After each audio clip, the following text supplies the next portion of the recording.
Welcome back to the Creative Boom podcast with your host, Katie Cowan.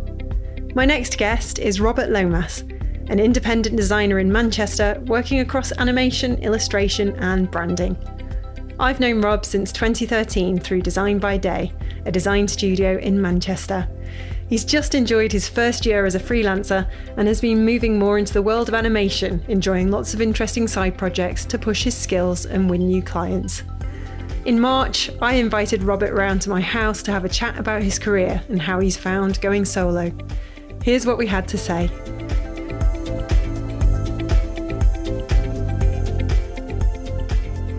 I'm here with my next guest in my own house with the lovely Robert Lomas. Hello and welcome. Hello, Katie. Thanks for coming round. Oh, thanks for inviting me. How are you doing? I'm doing good. I mean, for the purpose of the podcast, we'll explain why we're doing this in my house and not in my usual sort of venue of Cultureplex in the city centre. It's because of the virus that's out at the moment. And obviously, I don't know when this podcast is coming out or, you know, what will be happening when people listen to this. Or even if we can escape Katie's house alive. Yeah, that's a good point, actually. Well, we've got plenty of tinned soup and baked beans. I haven't panicked bought anything, but me and Tom like to have a lot of things in for the camper van so we can escape at any time on a weekend. It's a well-stocked cupboard. You've just actually helped me bring my food shopping in from Sainsbury's. Were you impressed that I just got my weekly shop? Yeah, it was a good amount of food. Yeah. Let's just say that. It was enough for two people, I think. Yeah. We've got a little bit of chocolate as well, so I might break out the biscuits in a bit if you behave. Right. Lucky me. Well, I've known you for quite a while, Rob, and the thing that always kind of the thing that stands out about you the most is just how positive you are, and you're sort of, almost like you're a champion of positivity in the creative community, and that's just really inspiring because I try and be the same, and it comes across in your work and everything you do. Yeah, that's really good to hear. Thank you. So I try and be a positive person where I can, and I also try and put that into my work too. And the kind of reason for that is I just think we're completely bombarded with negativity at the moment. If you watch the news, there's always something going on, and I think that balance needs to be addressed for our own sanity. Yeah, exactly. So like where I can, I try and put kind of positive messages out there.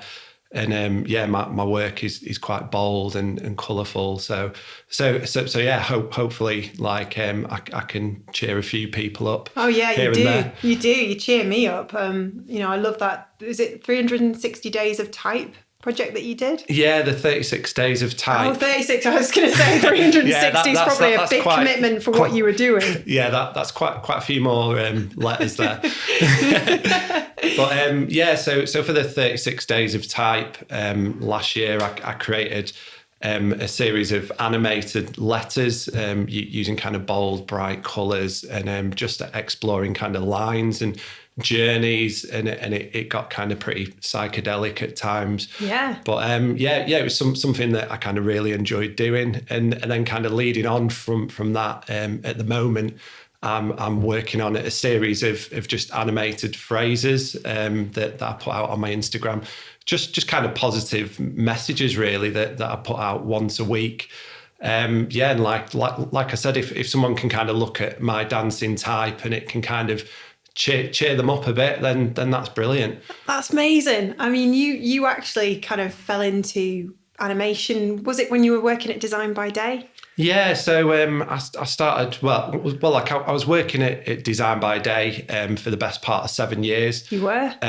Which was an absolutely brilliant experience, just a lovely bunch of people. Oh, God, they're so nice. Angela's amazing as well. What a boss to have. Yeah, she's brilliant, Ange. And during that time, I started off creating like assets for animations, so like illustrated characters and all that side of things in Illustrator, because Angela kind of came from an animation background. Oh, I didn't know that. Yeah, so she worked for a company called Bubble, where like she was an animator there, and then over time it just gradually progressed to kind of working on the storyboards and then working on the full animations, which at first was a bit of a shock to the system and a bit of a kind of learning curve from doing kind of mainly kind of print based work.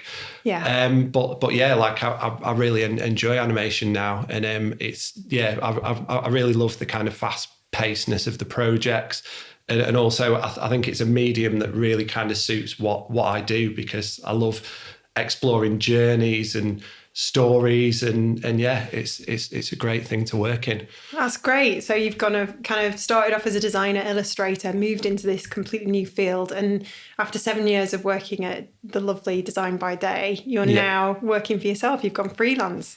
Yeah, so I went freelance at the start of April last year, so it's coming up to nearly a year now, and yeah, so far so good. Yeah, I've managed to keep kind of constant work coming in, which is great. Yeah. So yeah, I'm happy at the moment. How did you prepare for that kind of big leap? Because a lot of people kind of avoid doing it for a long time if they've been thinking about doing it for all the obvious reasons. How did you sort of prepare yourself to sort of go out on your own? That's a really good question. So kind of mentally preparing myself. I'll let Angela and the guys at Design by Day know quite a few months in advance, so that I kind of had that period of time where I could wrap up any projects. And then I started kind of working on my website earlier on. Yeah. But like in terms of that kind of leap, it was a bit of a shock to the system to be honest, because going from having the security of working in a great kind of design agency and feeling like you're part of that family, to kind of being out on your own and like putting your work out there. And at first, all these things start running through your mind. You start thinking, well, are people even interested in what I'm doing? Is it relevant? Where does this work even come from? How am I going to pay my mortgage? all the kind of usual scares. Yeah. But yeah, luckily it's turned out okay. Like I've made a lot of good connections. I've got quite a varied amount of clients, and some of that was through friends really, and it makes me realise how important it is to have good friends, because like works come through them. And that's the nice thing about Manchester. I find that the creative community here is very supportive. And if you sort of go out and reach out and say, well, I've gone freelance and I'm available for work. So if you hear of anything, you know that those people aren't going to sort of forget that. They're going to actually pass work your way. So it's important, I think, to go out and network in your local community and make those amazing connections, and do the same for them as well. Give back. And if you hear of anything, you can say, "Oh, I recommend this person, and you should really get in touch with this photographer or this animator." Yeah, well, that's it. Like the creative community in Manchester is like brilliant. Like the people of Manchester, just their kind of that kind of mixture of no nonsenseness, but also kind of really friendly and supportive at the same time.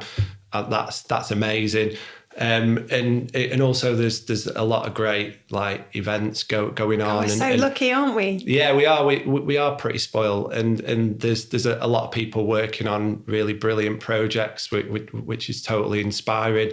And yeah, like you said, people do kind of help each other out, and I've had a few people like suggest me for animation work since I've started, and then I've kind of suggested other people, and it's a brilliant community.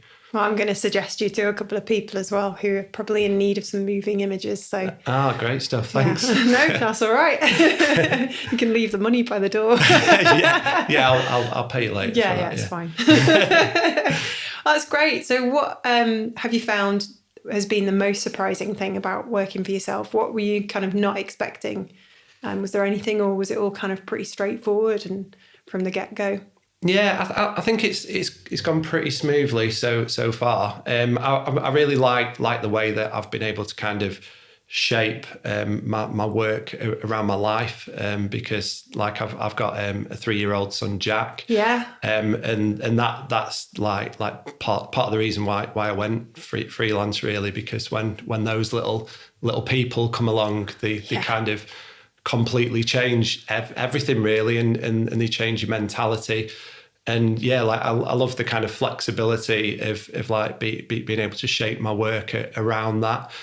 And yeah, it's working out good so far. Like I'd say that the only downsides is you tend to be kind of thinking about it a lot. Like you're just constantly thinking about it, and also kind of being on about your the own business. Yeah, just thinking about new work, and like thinking about getting new stuff in, and it kind of never ends, really. No, it can be quite intense, can't it? And can take over all your thoughts, really. And yeah, and then I've also found that like kind of working on my own can sometimes send you a bit bonkers too, and you can get kind of too inside your own head. You really can. Have you heard about these Zoom rooms that you can get on Zoom, where there's like lots of people who are working from home at the moment for various reasons, for obvious reasons. Yeah. And they're just there in the background constantly with other people. So not necessarily having a kind of video conference, just sort of creating a virtual co-working space. Okay, I've not heard of that. Well, I was writing an article, tips on working from home, again for obvious reasons, and I just found out about these Zoom rooms, and I was like, that's such a good idea. I really want to do that, actually. Yeah. I might try and get, if the guys at friends of mine are still going in, which I suspect they're probably not at the moment, but if they are, I might sort of suggest it to Jane Boyer and say, do you fancy doing a Zoom room? Yeah. And then I can be there with you for just like maybe half an hour. Yeah. Stop myself going mad. Have a virtual brew together. Yeah, because we've just lost our office on purpose, and we're working from home again for the first time in ages. We just don't need an office anymore. But you come back and you're kind of like, oh yeah, working from home, it's great. But there are these moments when you realise why you got an office in the first place, and why it was, quite good to have that cost. I don't miss having the cost every month. But yeah, there are days when I'm like going stir crazy, and I have to just get out of the house and go for a walk and go and see people. Yeah, me too. Yeah, and I kind of find that I just end up eating loads when I'm at home as well. Just like constantly snacking on like what, like biscuits and stuff. Biscuits. Yeah. Have you got a favourite biscuit? Yeah, I'm a big fan of brunch bars, actually. Like, brunch bars? Yeah. Like the kind of breakfast bars? Kind of, yeah. So I just normally get a job lot of them in, and just go through a few of them a day. So not hobnobs and... Yeah, sometimes chocolate hobnobs. This is what we do, don't we? We're northern. We just start talking about the weather and biscuits. And biscuits, tea and the rain. Yeah.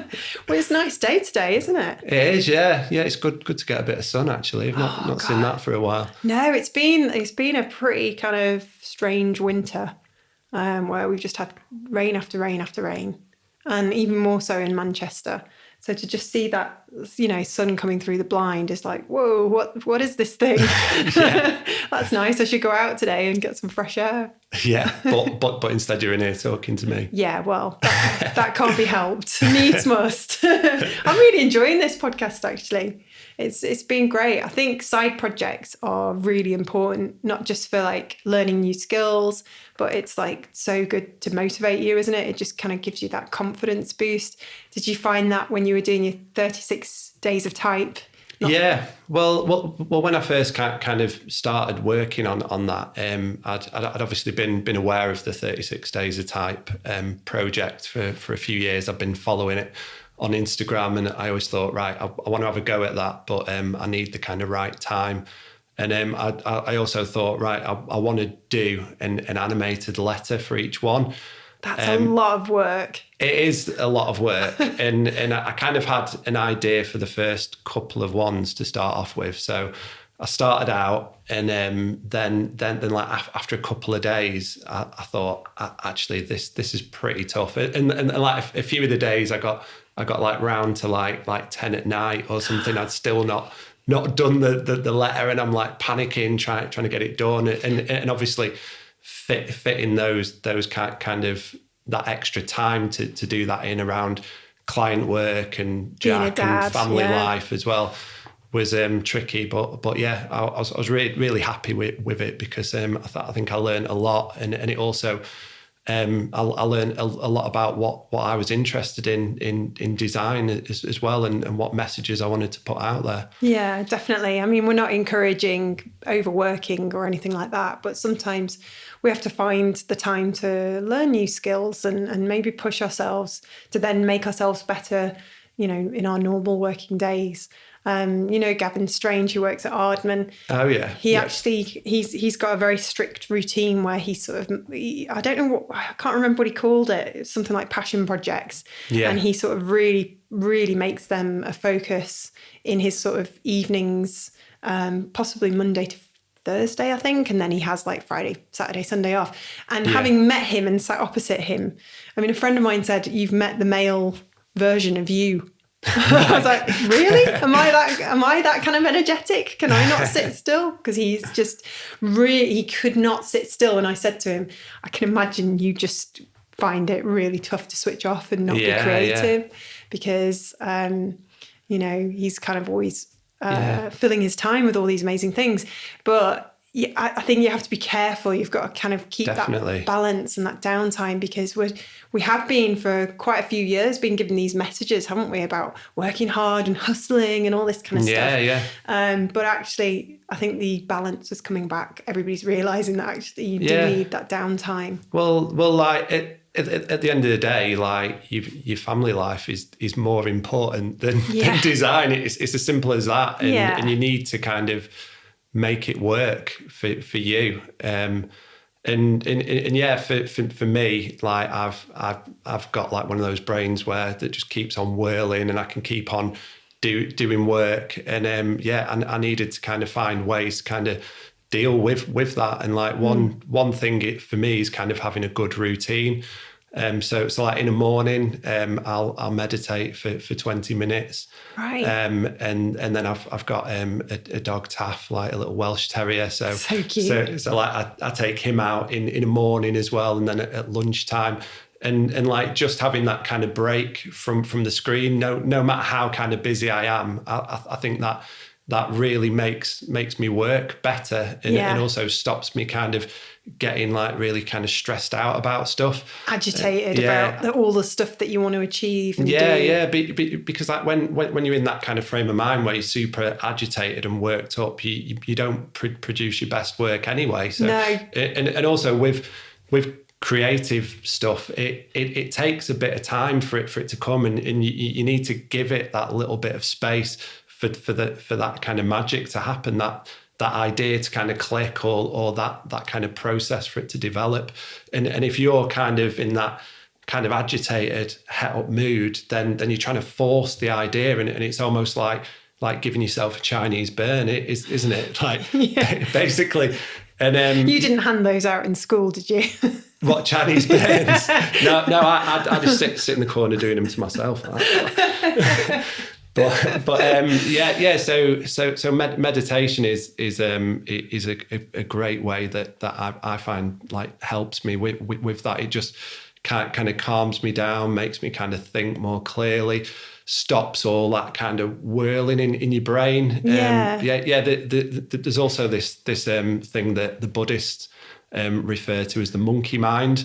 And it's a thing where your brain's kind of constantly flitting backwards and forwards, like the chimp brain. Yeah, like over-analysing everything in the past and in the future. And I think we all suffer from that. Yeah, well, we do to like certain levels, and I think meditation is a really good way to kind of deal with that. So I found that to be a massive help. Yeah, you're right, and you make a really important point about how you can't force something. If you're sort of sat in front of your desk after God knows how many hours and you're trying to make something work, the beauty of getting up and having a break and taking the dog for a walk, or going out and getting some fresh air, or whatever, going and reading a book, or playing an episode of Fallout like I'm trying to at the moment, which is another weird thing about the human mind, isn't it? We're in this kind of terrible situation in the world and I just want to play dystopian computer games. But anyway,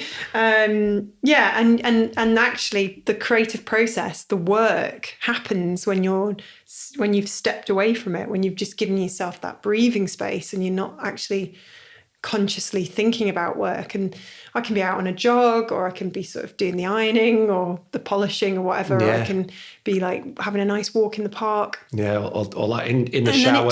In the shower, singing. Yeah.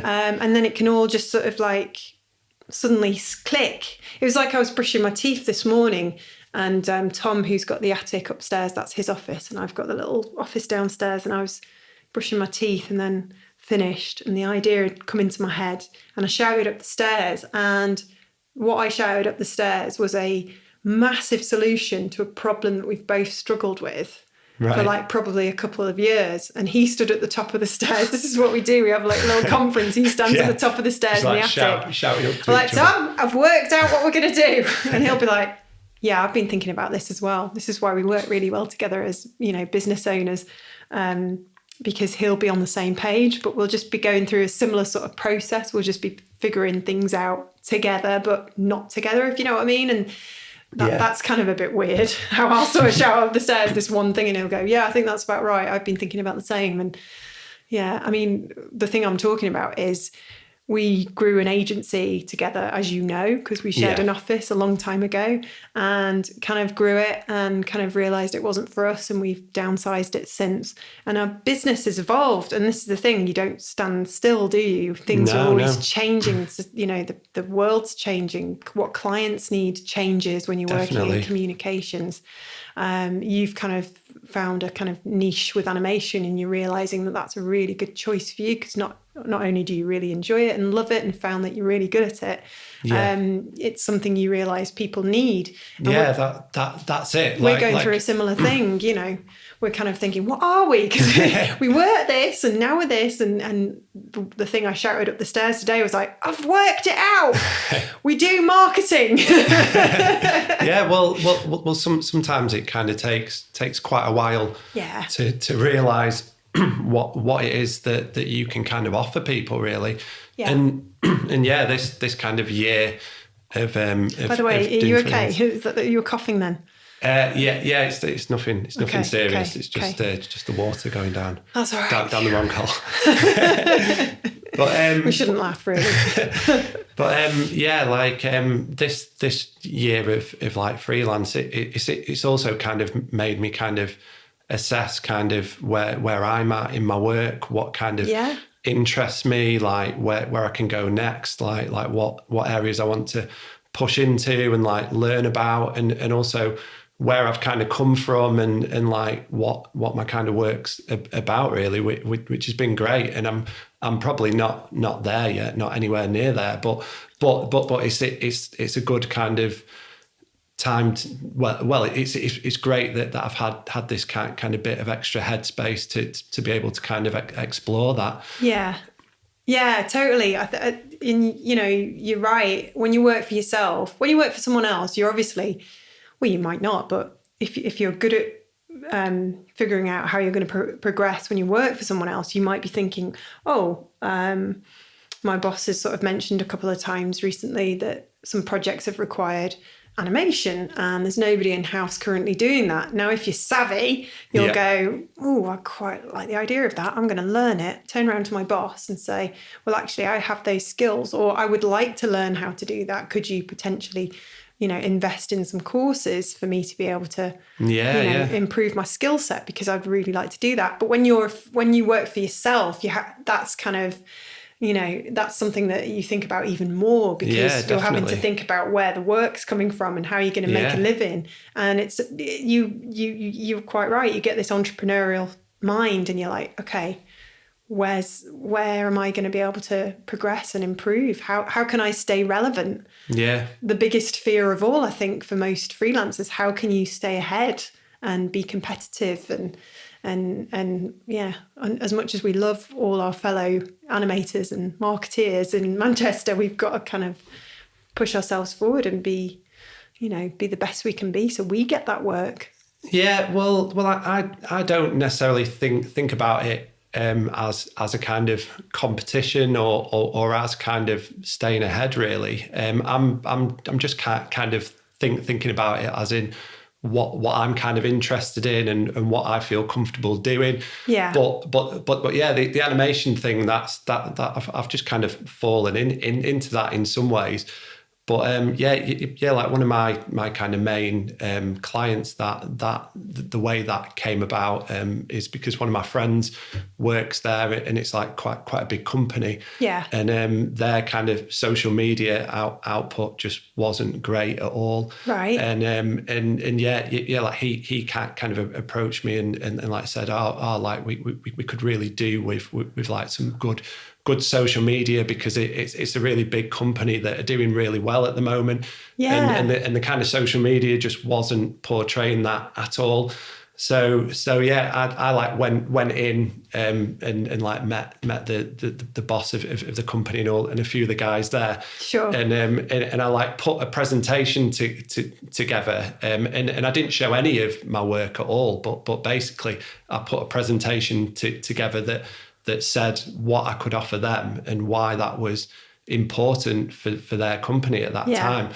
And then from that, they're kind of like my like bread and butter client now, and I'm kind of getting regular work. That's brilliant. from them. So yeah, that's kind of paid off really well. So that was something that just came up as an opportunity. Yeah, definitely. Like, and I think it's kind of about understanding what people need and like what you can offer them. Yeah. And also what works for their target audience. Definitely. It's not about what services you can provide, I guess. It's more about the value you can bring them and what they're going to get out of it.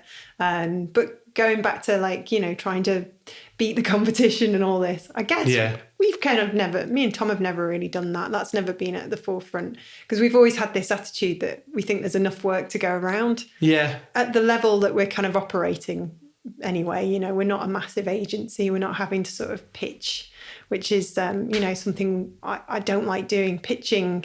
Oh, I'm just... Yeah, I hate doing that. That's like... I see that as not really a great thing. Like in the kind of creative industry, like I know it's kind of tough times at the moment. Yeah, well, it's tough times for any industry with like the uncertainty of Brexit and all that, and a lot of agencies are getting kind of squeezed on like budgets and are expected to kind of do more for like less. And then this whole thing of how like companies invite, say, like 5 to 10 agencies to all create work for free, and like that, it puts such a massive amount of pressure on these companies and the people to kind of achieve this thing, and it turns it into this kind of competition. And a lot of the time the work you produce, because you've not been on that journey with that person. That's exactly the point. It's almost irrelevant anyway. Like, and you have to redo it. So it's a massively pointless exercise. But you're having to prove yourself and do all this free work before you even won the work, and you're going up against other people. I think that's why it's always nice if you can get all of your work through word of mouth recommendations, because that's a hot lead. Then that you're already you've already won, like, most of the battle. And definitely. All you really need to do is go in. You've done the 80% because they know you're good, because their friend has said, oh, you must hire Rob or Kate and Tom, whatever. Yeah. And the 20% that you then are left to do is go in and have a meeting with them and make sure you've got chemistry and what do they call it? What's that kind of terrible phrase? Well, we have to have a chemistry meeting just to make sure we all get on. But I mean, I take the mick, but it's important. You have to get on with the people you work with. You've got to have the right fit. Definitely. Well, any kind of project, it's a relationship essentially. And that is part of the hardest bit of it. Really, it's like keeping those communication channels open and like keeping people on side, managing expectations, letting people know about how the project's going, That's and like exactly it. I mean, it is really difficult because for like anyone creative, that your instinct is to just like, right, I've got a project, get your head down and just get stuck in and just keep on plowing through it to kind of get it done. But you need to kind of keep people informed, and that part of it, like managing the client expectations, is as important as the work, if not more so. Yeah, I was going to say, that I actually think that's something that a lot of designers and illustrators don't realize when they're starting out. You know, it's the communication and just keeping the client informed of what you're doing. So like every Monday with my clients, I will send them an email, just a quick update with an updated status report. I mean, it's a bit different for PR and marketing because I've got all these ongoing jobs, you know, upcoming things, you know, press releases, features, events, all these things that I have to consider. And I'll send a little update and say, hi, everyone, please find attached an updated status report. These are the things that I'm going to be working on this week. This is what you should be aware of. And then I might sort of put in a nice little, spotted this in the Guardian over the weekend, thought it might be relevant if you wanted to share a tweet, you know, just going that extra mile just to say, I care about you. Yeah. This is what I'm doing for you this week. So you don't have to ever think we're paying this person money. Yeah. Why haven't we heard from them? And then just give them that little kind of, you know, bonus where you show that you care about them and you're on it and you're treating them as a priority, and that works beautifully. And if you're working on a project in design or illustration, you're creating an animation, even if you're not making a lot of progress, doesn't matter, send them an update, drop them an email just to let you know making some good progress. Here's a little preview, or actually don't do that until the finished thing, because then you don't want to open up a can of worms and they come back and say, oh, can you change this? And then it's like creating this huge load of work that isn't in the original budget. Yeah, you've got to kind of, you're right, you've got to manage expectations, and you've got to kind of keep in touch and just remember that these are people, these are humans that you're working for. And and the thing with kind of creative projects, which keeps it super interesting, but can also be a bit of a headache. Like there's no kind of set formula for things, and all kind of projects and people are different. So say a branding project, even if you've done 100 branding projects, like each one and each person is different, and something that you think should take a certain amount of time frame can sometimes just keep on going and keep on going. And like some people, you need to kind of push them and like contact them and speak to them. And then other people don't want to be spoken to at all. And it's like, it's understanding people at the end of the day. And that's the most difficult part of the job, really. The social skills. Yeah. Knowing when to sort of take a step back and when to kind of push. Yeah. I mean, client relationships, I mean, we have these jokes, don't we, behind their backs about clients from hell and all the things that they've said. I mean, the classic things like, can you just make it pop a bit more? Yeah. And things like that. And you know, we do sometimes like to have a laugh about it, but really these are the clients that are paying us. And well, yeah, definitely. As long as they're not sort of disrespecting us. I mean, I'm just talking about little things that they come out with. And I mean, we've got to respect them because it's they're obviously paying us, and they've got these businesses that they're growing, and you know that's not easy. And for us to come in and help with the communications, is a kind of, you know, it's an amazing thing. It's a great thing that we're able to do. Yeah, it is good. And being able to kind of help, you know, like small businesses with establishing their brand or like helping them with like launch animations, and also going on that journey, with those people, if they're just kind of starting something up, that's brilliant. And also to kind of get that kind of positive feedback from people if things are like well received, that's all amazing. It's like I really kind of thrive on bringing things to life and like helping people to kind of tell their story, which it's great. Yeah, no, it really is. And you're right. You go on a journey, and if you do it well, and if you're good at those kind of relationships, you can be on that journey with them for 10, 20 years. Yeah. You don't need to sort of then worry too much about going out and constantly trying to find new work. I mean, I always say it's far easier to keep an existing client than it is to win a new one. Yeah. So well, there's already that level of trust there, and you already kind of know each other. So it's a lot less kind of groundwork to put in, isn't it? But like then obviously new work is fresh and exciting, isn't it? And new people. So you're always kind of going to be chasing that as well, aren't you? Yeah, I think you're right. I think you can get a bit complacent with existing clients and get a bit bored. That's quite normal. I mean, I'm not putting words into your mouth. I'm just talking about me. I mean, sometimes in the past I've been like, oh, I'm so sick of, whatever it is that I'm helping to promote. But then I remind myself that, okay, I've been working with this client for 10 years. Yeah. But it's down to me to keep that fresh and interesting. Yeah, of course it is. Because the client might not necessarily have thought of all these things that I might consider could help them. And that's where the excitement comes. So if you're listening, listener, and you're kind of in a similar boat with a client you've been working with for a while, and you're just really kind of a bit bored with the situation, my advice is take a step back and have a look. If you haven't already, just ignore me. I mean, if you have already, but if you haven't, take a step back and think, how can I make this client improve?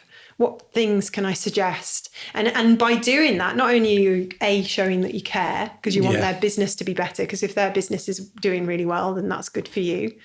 But B, you can potentially get some fresh work out of that. Yeah, of course you can. Like you'd be surprised at how kind of like receptive people are to that. Like just showing that kind of interest and that initiative to kind of like pitch a new idea to them and stuff. That can work out really well. Absolutely. And it's about keeping up with the news as well, isn't it? And things that are happening that are very important to all of us, like the coronavirus at the moment. I'm not suggesting that any of us are wanting to capitalize on this or profit from what's happening. But if you're a designer, your client will be thinking about how this affects their company. So from a communications point of view, you have to show that you are on the ball, that you know what's happening, and go to your client. Have you considered, for instance, if they're in the medical sector or whatever, have you considered leaflets that you could hand out and create? We could maybe create those for you. Or have you thought about putting a section on your website just to give some advice to your patients or your customers or your clients or your colleagues, whatever it might be, and then you have like things that are happening on an annual basis that they could maybe sort of think about incorporating in their kind of marketing. And that's something that you could bring up. And they might not have thought about, International Women's Day is coming up. Are we doing anything for it? Could we write a blog post? Could we do a really nice graphic for the website to celebrate all of the men and women who work in our kind of company? And there's all these amazing things that you can do. And it gets quite exciting, as you can tell with me throwing my arms around. I love it. I love being able to help clients be successful. It's one of the most interesting things about a job, just taking a step back and going, right, how can I help these people better communicate with their audience? I mean, it is massively rewarding. For me, like it's like I've always kind of been into art from being a child, really, and just that idea of creating something from nothing, bringing something to life and like being able to kind of share that with the wider world, and if that's kind of received well, then that's brilliant. It's a nice feeling. Where did you grow up? So I grew up in Blackpool. And fantastic. Blackpool's like what everyone's talking about. I forgot about this. How did I forget? Probably the earliest memory of like me being into art was my nan used to take me to the bingo. And like just to keep me entertained, she used to give me a stack of betting slips and a little biro, and she used to get me to draw portraits of all of her friends. And I used to go around drawing portraits and then giving them to them. So adorable. And then like that, just the reaction from that, I think, was something that just kind of spurred me on to be into art from then on, really. So we have your Nana to thank. Yeah, and yeah, like from then, into my teens, I was kind of well into BMXing and skateboarding and like all the kind of graphics that you see on the decks and on bikes. That I found that really inspiring. I was like well into that kind of thing. Yeah, skateboards were brilliant, weren't they? When you flipped them over and you'd compare skateboards with your mates, go, oh yeah, like that. Yeah. I'm a little bit older than you, but similar sort of, generation. And yeah, I think that was always an inspiring kind of culture, wasn't it? Where kind of a lot of men and women kind of got their inspiration to go into a creative career. But did you ever kind of think when you were like a kid, did you ever say, when I grow up, I'm going to be an artist for a living? Was that kind of the thing? Yeah, like I always knew that I wanted to do something to do with art. Like I didn't really know what graphic design was really, and until I kind of started at art college. Yeah. Like I was kind of aware of it, but I didn't know what it actually meant or anything. I couldn't kind of distinguish between illustration and design. And I went to kind of art college after school, which was a no-brainer really, because a lot of my friends who skated were going there. Yeah. And it was like a brilliant course. It was a BTEC national diploma in graphic design. Was that in Blackpool? Yeah, it was at Blackpool in the Fylde.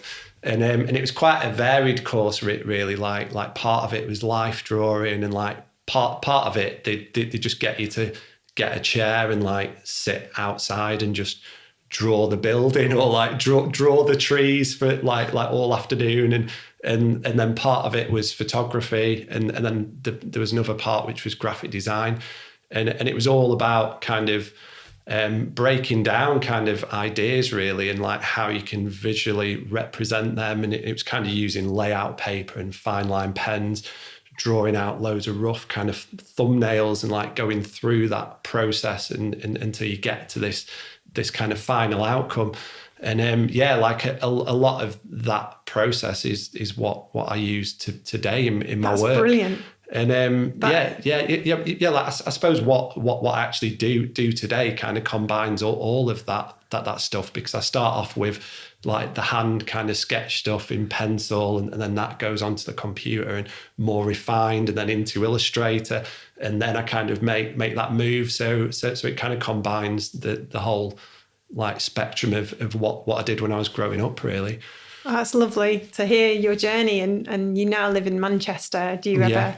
Yeah, obviously this is an amazing city. I keep banging on about Manchester in these podcast episodes, but do you think you'll ever sort of go back to Blackpool? Because Blackpool's changing now, isn't it? It's got like new things opening up, and it does seem to be changing for the better. I mean, it's still a little bit rough around the edges, but they are like investing a bit of money into it, which is great. And getting a new museum as well, aren't you?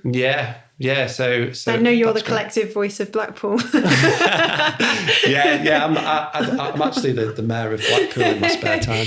They should have a mayor. That'd be great if they haven't already. But like I do really like Blackpool, and there's something about kind of living by the sea that's great. But how I kind of ended up in Manchester was I came to Salford University. Okay. And that was a really good experience. I had some really great tutors there, like Tash Wilcox. I was gonna say, is Tash one of them? Yeah, who's just like a ball of creative energy, isn't she? Yeah, she doesn't sit still. Yeah, so having her as a tutor, and also there's a guy called Mark Scargill who was a really top bloke, and those two as tutors was really great. Then after kind of uni, I kind of felt a bit lost really. So like I finished at Salford, and I approached a few the bigger design agencies in Manchester, and didn't really get anywhere with it. Probably through to my kind of nervousness and like not being that confident. So I ended up back in Blackpool, and I actually got a job at a DIY store. Forgive me. That's my that's my Habitat clock just telling us it's midday. You may continue. So I found myself working in a DIY store straight out of uni, which I wasn't really expecting. Then from there, through like one of my dad's friends, I got an interview for a print designer, and it was at St Anne's, which is just like 20 minutes away from Blackpool. Yeah. So I went to this job interview not really knowing anything about the kind of job or the company, and I got there, and it was basically someone's house where they'd converted the garage into a sales office. Brilliant. And I've like gone in, and there's just all these guys on the phone like trying to sell advertising. I was just like, what is going on here? Like, what is this all about? And anyway, I ended up getting the job, and it was basically me sat in the corner on an iMac, creating brochures for estate agents on InDesign, and while all these guys around me were on the phones and stuff. And at the time, I was like, this is just not what I expected for my first design job. I can imagine you sat in there in the corner. Like, I just, felt really sorry for you. Just wanted to say, come on. Yeah. I just basically hide behind my iMac screen. And but I learned so much there because I was the only designer. I had to kind of deal with all the kind of problems and stuff. I had to speak to the printers, and I also got to kind of control how the brochures looked from start to finish. So I kind of learned so much, and I managed to squeeze some creativity out of it. So I stuck that out for like around 2.5 years. Good grief. That's fantastic. And then after that, I got a job at a bigger like advertising agency based in Preston.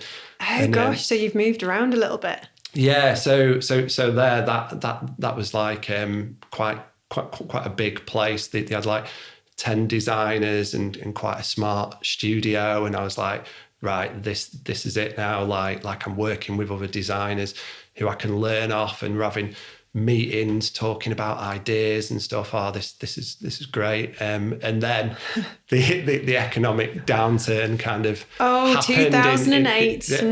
Well, it was 2009 when it like I remember hit. Basically they'd lost a few of the big clients, and they went from like 10 designers to 2 or something. Good grief. So I got made redundant. And then I took the opportunity to go traveling around like India and Southeast Asia, which was absolutely amazing. How long did you go for? 6 months with like me and my partner Suze. That was just absolutely brilliant, inspiring time. Is that where you picked up a bit of the kind of meditation and Buddhism from? Or have you always kind of been interested in that kind of side? No, so maybe that might have been the kind of the start of it, the kind of seed. I suppose I've always been like a bit interested in that kind of spirituality.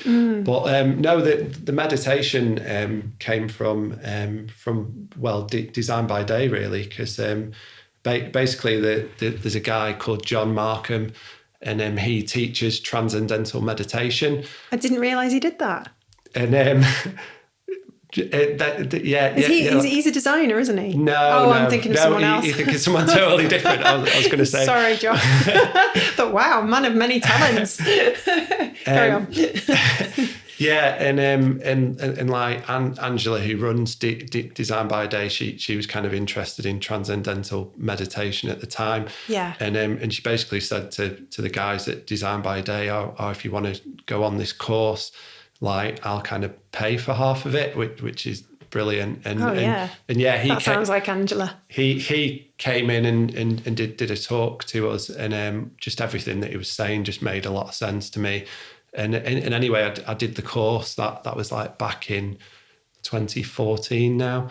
Yeah. And I've just kind of stuck with it since, which has been great. Great.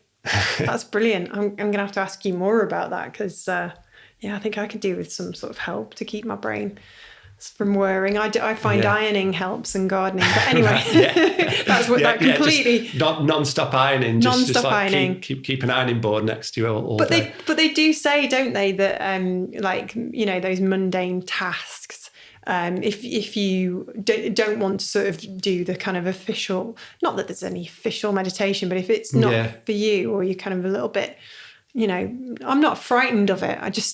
I'm kind of cynical of it because I think my brain, I appreciate that the whole point of meditation is that you address that. But I've kind of just found that doing kind of repetitive stuff helps me completely switch off. And that is absolutely fine. If that works for you, that's great. But there are courses that you can go on, and there's that amazing app called Headspace as well, which helps. Oh, yeah. Which you can sort of, get into it and all the rest of it. Anyway, I'm babbling.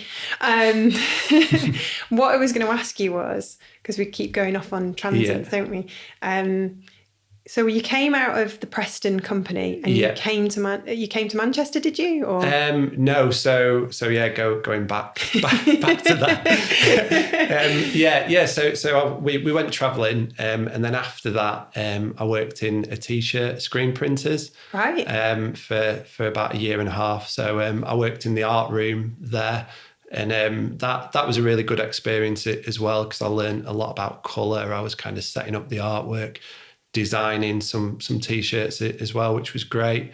And I was there for about a year and a half, and I just thought, right, I need something more now. Like this is just not kind of fulfilling me. And at that time, we were going down to London quite a lot. And we had quite a few friends down there, and we were going down and partying a bit. And like I thought, right, let's see, try my luck in London. So I sorted my portfolio out and my website, which was mainly kind of music artwork, because throughout this whole time after uni, I was designing like posters and flyers and branding for club nights, like through my friends really, who are like DJs and setting up nights. So I got my kind of portfolio together, and I approached some place in London, and I managed to get some interviews at some like really great agencies to do with music, and like one of those, I got through to like my third interview, and like they set me a project to do and everything, and I thought to myself, right, this is it now. This is our future. I can really see us moving to London and like me like working, doing like album covers and going to Fabric on a Friday night. Well, yeah, totally, yeah, all of that, it just I didn't get the job, and it didn't happen, and then I was just kind of back in Blackpool, just feeling a bit gutted, feeling a bit sorry for myself. And then kind of not long after that, I was just kind of chatting to Mark Scargill, my tutor from Salford, and he invited me on a night out in Salford for a few beers with him. And some of his students, and on that night out, I met Ange, because Mark was her tutor as well, and they're kind of really good friends. And me and Ange just started chatting, and we just kind of hit it off straight away. We were just chatting about music and life and everything really, and it was a brilliant night. And then about a week or so later, I contacted her and went in and showed her my work, and started working with the guys at Design by Day. She's always had a really great way of spotting talent and nurturing it. And I'm going to try and get Ange on one of these podcasts. Yeah, if she's up for definitely, it. you should do. Yeah. I'm going to have to twist her arm. But yeah, she was always good at doing that and created a really lovely studio environment where everyone felt like by the looks of things, there was no sort of hierarchy. It was kind of everybody had ownership of their projects and everybody got to sort of do what you were kind of hoping this creative career would be all along, which is just, wonderful. So. It was the kind of perfect environment, really, because it was a real mixture of work, like really creative, and like some of the projects we'd kind of work together as a team, and then some like an individual person would kind of lead it and take control of it, and just a really great environment for me to thrive, and it also felt like a little family as well. So it was brilliant. That's brilliant. I mean, this is really good for anybody that's listening who's just graduated and are trying to get a job in the working world, and there's value in going and working at that place where you're sort of stuck in the corner. You're the only graphic designer there, and you're surrounded by all these salespeople on the phones. There's real value in that because you will get something out of that. It might not be the perfect studio job that you want to go straight into, one of these great creative agencies and wherever you're based, Manchester, Leeds, Glasgow, London, what have you. There's no shame in going and working at these places that might not necessarily be what you always had in mind, because you will eventually get there. And every place you've worked, it sounds like all of us, but from your point of view, very much got so much out of it. Yeah, definitely. Basically, even if you work somewhere and you're not that happy there and you don't think you're getting anything from it, you are. Like, you're still learning skills. Like, you're still learning people skills. You're still learning how to answer the phone. Yeah, how like a basic thing. Answer the phone. Yeah, exactly. I remember my first job and being told how to sort of answer a phone professionally and how to write emails and those little kind of tips that you wouldn't have necessarily known about, say, if you'd have just immediately gone freelance. And this is the point I'm getting to. There's a lot of kind of emphasis put on working for yourself. As if it's kind of like the best thing you could possibly do if you're a designer or an illustrator or what have you. But actually, going and working for someone else for a few years is really good. Yeah, of course it is. Learn a lot. And for me personally, when I first came out of uni, I definitely did not have the confidence to kind of just work on my own straight away, and I needed to kind of go through a process of kind of learning. Learning how to deal with people and having that confidence to approach people, and also you need to get feedback from other people about your work to kind of know if it's relevant or not, I suppose, don't you? Yeah, you do. You need to go through the ropes as well and know the kind of politics that you might come across in larger companies. Yeah. You have to know these things when you go into a meeting. You have to sort of become more aware of who's kind of, making the decisions, and definitely. And you have to learn these kind of little things like, don't just focus on that person, focus on everybody in the room, make everybody feel like they're important, because they are, because everybody's got something to contribute. I learned tips working for a PR agency before I went freelance. Things like when they were like really, they sound really petty, but they've been very helpful to me in running my own business.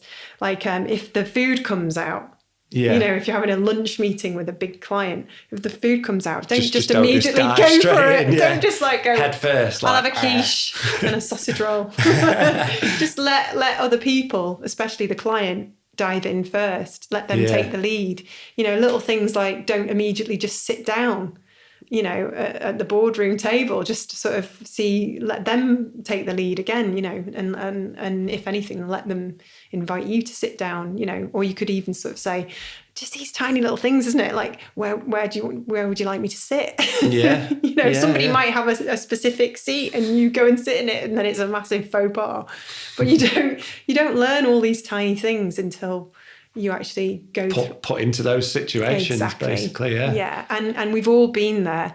we've all been in that boat where we've sat in a meeting and we're terrified and we're like, oh my God, what's going on? What if I say the wrong thing? Yeah. You're not worrying about that 10 years down the line. You're kind of there, you're focused in the room. You're like those people that you used to look up to and say to yourself, God, they're great at this meeting. They're brilliant at talking to all these people. I think the best piece of advice I got from a boss was you have to be like a chameleon. You know, it's not about you. It's about them. You have to kind of adjust yourself a little bit to suit whoever you're having a meeting with. And I think that's quite, it's a very good piece of advice to keep in mind. But I've actually found that, you know what I'm like, Rob. Yeah. You know what I'm like. I'm a little bit quirky.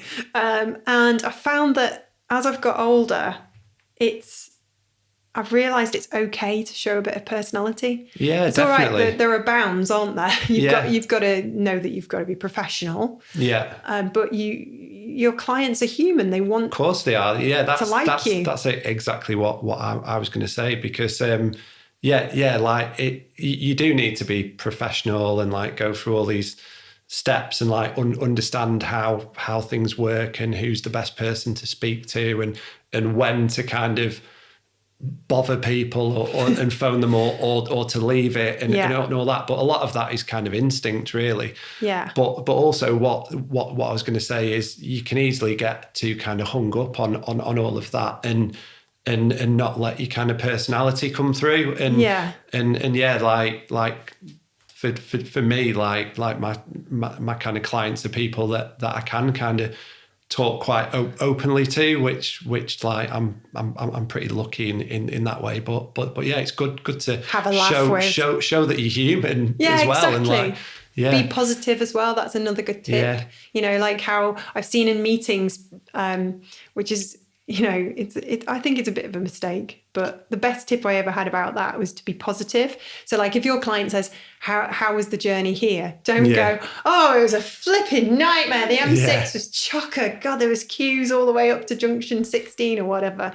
Yeah. You don't say that. You say, oh yeah, it was great. Had some few nice podcasts on in the car. And then you can sort of, you know, change the conversation to podcasting. You know, that's quite a nice. I mean, I see where this is going. This is how I ended up in here, isn't it? I'm very kind of naughty like that. I'm kind of always manipulating the conversation back to, you know, a podcast. But yeah, I think all these things you learn working for other people, but you know, if you are out there, if you're listening and you are freelancing because you had no choice, you've just come out of university and you're perhaps an illustrator or a photographer and you're finding yourself working for yourself, don't worry. You know, there's plenty of things out there available to you to learn these things, and people aren't going to be sort of judging you on how you conduct yourself in meetings. You don't have to worry. You just have to go out and be yourself and just know that you've got value and you've got skills that people want. Yeah, well, like I think the beauty of it is that you can kind of find work anywhere, really, and a good kind of starting point is your friends and family and people who you're already connected to, and if they already know you, then it's not really that scary, is it? Because you've already got that connection and that relationship, and you'd be surprised, like even people who you think like aren't interested in design or the creative scene or like don't know anything about it. I mean, they could work for a company that might need some design work doing for all you know. So yeah, I think a good thing is kind of getting that message out there and letting people know what you actually do and like what you've been working on and stuff where you can. Absolutely. And I think that's great advice. And so many people will be finding value from listening to your story and hearing how you came to work for yourself. And now that you're kind of going through this process of figuring out what's next, it's exciting for you. It is exciting, yeah. Well, I'm really happy that you came and met me in my house in South Manchester. Thanks for inviting me over. I mean, it's just great to see you doing so well. And you're going into your second year of freelancing, which is Yeah. Exciting. You must be like stoked. You've survived. You've done it. Yeah, I have. Yeah, I've kept my head above water. Yeah. and I'm here. Yeah. Yeah, because that's it. The first year, they say, the first year is the most difficult. So if you can survive that, and you've kind of prepared yourself for the next couple of years moving forward, and that's all you can hope for, really, isn't it? You're doing it.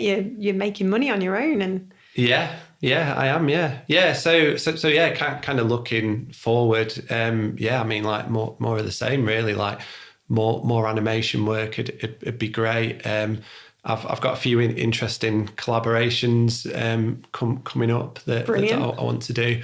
One is a project about Blackpool.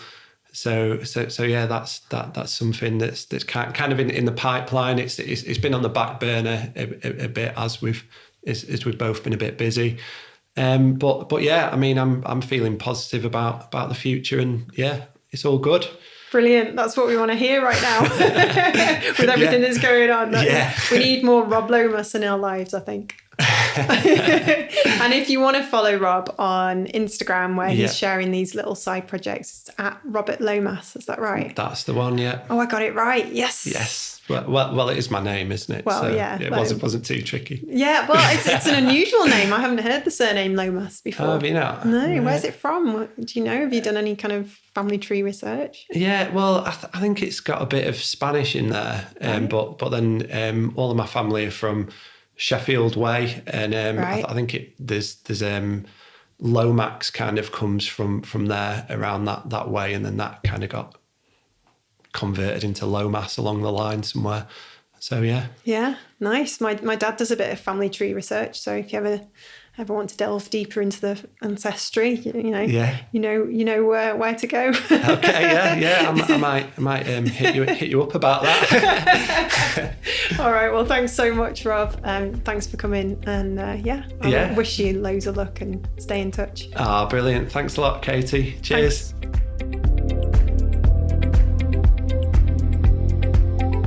You've been listening to the Creative Boom podcast with your host, Katie Cowan.